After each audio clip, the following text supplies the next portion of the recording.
कितना सुंदर संवाद है। सरस्वती शिव महापुराण की कथा कर रही है।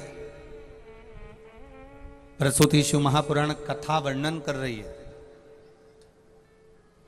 शत्रुपा जी ने तप किया और ऐसा तप माता शत्रुपा जी ने ऐसा तप किया, ऐसा तप किया, ऐसा तप किया, ऐसा तप किया कि तप के बल पर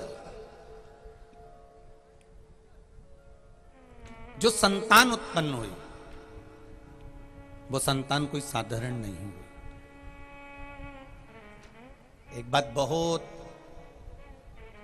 एक बात अपनी चित्तवृत्ति में जरा ध्यान लगाकर सुनना।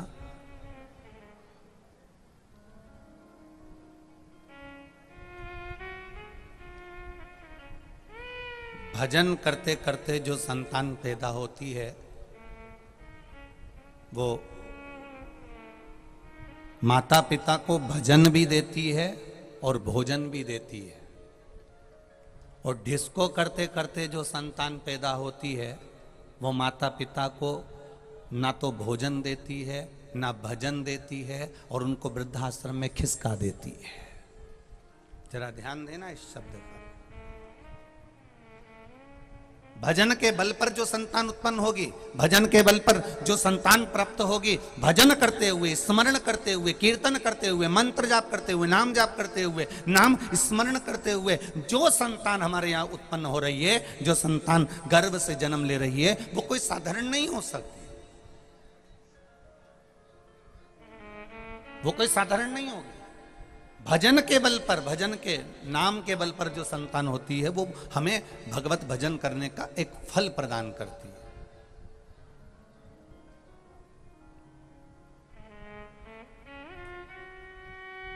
शंभु शरणे पड़ी मांगू घड़ी रे घड़ी दुख काटो दया करी दर्शन आपो, दया करी दर्शन आपो।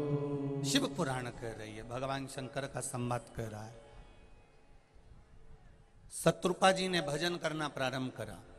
शत्रुपा जी ने ऐसा तप किया, ऐसा तप किया, ऐसी साधना करी है, उस साधना का फल मिला।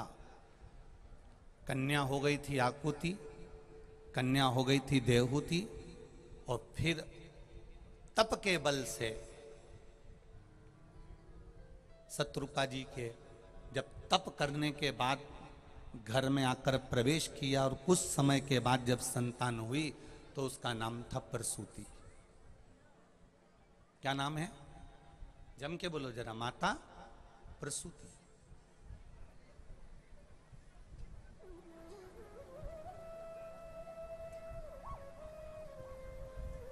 प्रसूति का जन्म हुआ। जिस कन्या ने जन्म लेने के बाद 9 वर्ष की अवस्था आने पर भगवान की साधना में डूबी रहती थी।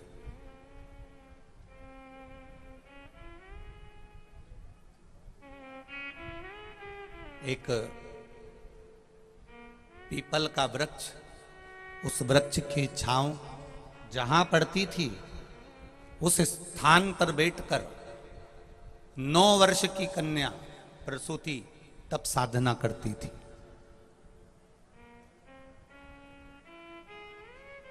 केवल 9 वर्ष की कन्या है और वो 9 वर्ष की कन्या तप साधना में लीन है। जिस जगह पर पीपल के वृक्ष की छांव पड़ रही हो उस स्थान पर बैठकर तप कर रही हो। उस स्थान, बहुत ध्यान दीजिएगा इस कथा पर। जहां संत बैठते हो, साधु बैठते हो, गुरुजन बैठते हो, पीपल का वृक्ष हो, बट का वृक्ष हो, आंवले का वृक्ष हो, सुंदर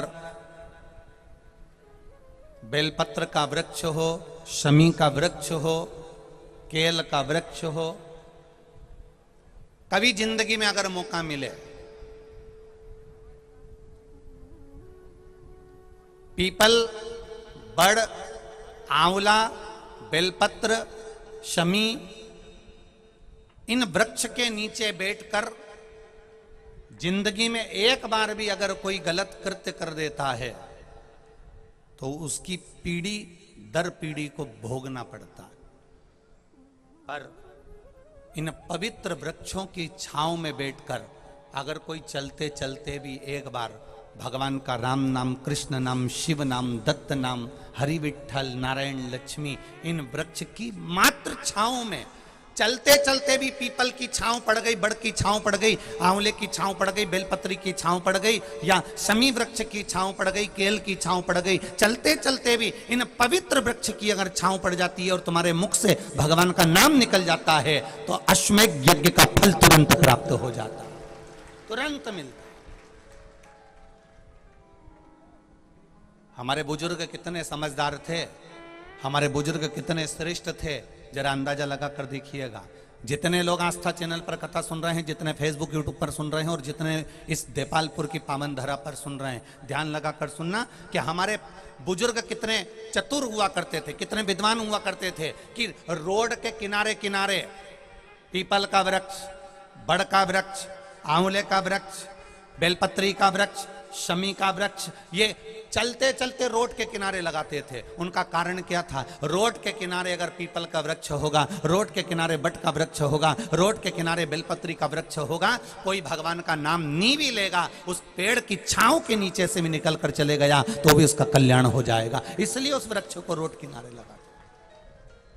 अब ना जाने दुनिया के लोगों ने एक नया प्रपंचा चालू कर दिया, पीपल का पेड़ नहीं होना चाहिए, बेलपत्री का पेड़ नहीं होना चाहिए, आंवले का पेड़ नहीं होना चाहिए, शमी का पेड़ नहीं होना चाहिए। तो लोगों ने ना जाने कहां से बुद्धि में बिठा लिया कि ये पेड़ अच्छा नहीं होता, ये पेड़ नहीं होना चाहिए, और लोगों ने पेड़ों को कटवाना प्रारंभ कर लिया। पहले के पुराने पुराने घरों को निकाल कर देखना, जिनमें पीपल के भी पेड़ होते थे, जिनमें आंवले के भी पेड़ होते थे, जिनमें बेलपत्री के पेड़ होते थे, और घर में जमीन भी 50 बीघा, 100 बीघा, 1000 बीघा, 80 बीघा, 90 बीघा जमीन होती थी। घर में पीपल का पेड़ होता था, बेलपत्री का पेड़ होता था, और वो जमींदार होता था, जागीरदार होता था, उसके पास कोई कमी नहीं होती थी। आज के जमाने में मकान बनाना है, पीपल का पेड़ काट दो, बेलपत्री का पेड़ काट दो, सारे पेड़ कटवा कटवा के जैसे तुमने वृक्षों को काटते गए वैसे वैसे तुम्हारे पास से धन संपदा कटती चली गई। बुजुर्ग अपने बगीचे में, अपने खले में, अपने घर के पास में पेड़ लगाते थे, जिससे हमारे घर में शुद्धता आए, लक्ष्मी का भाव बढ़े, वैभव बढ़े, संपदा बढ़े, सत्ता बढ़े। अब तो ले दे के केवल एक बड़े बड़े बंगलों में मनी प्लांट टांग देते हैं, और वो मनी प्लांट टांगे टांगे भी कजन कितने दिन हो गए, उसके बाद भी आज तक मनी नहीं आई, केवल वो लटक रहा है। और खूब खुश हो रहे हो तुम, इतनी लंबी बेल हो गई, इतनी लंबी बेल हो गई, इतनी लंबी बेल हो गई, पर मनी नहीं आई। मनी प्लांट टंगे टंगे भी। एक बार मनी प्लांट जिसने लगाया है उनसे भी निवेदन करूंगा, एक बार मन कर जाए तुम्हारी जिंदगी में तो किसी रोड के किनारे एक बेलपत्री का पेड़ लगा कर देखना, मनी तेरे घर में आती है कि नहीं आती मालूम पड़ जाए। बारिश आए, एक वृक्षारोपण अवश्य करिए। बेलपत्री का पौधा, पीपल का पौधा, बड़ का पौधा,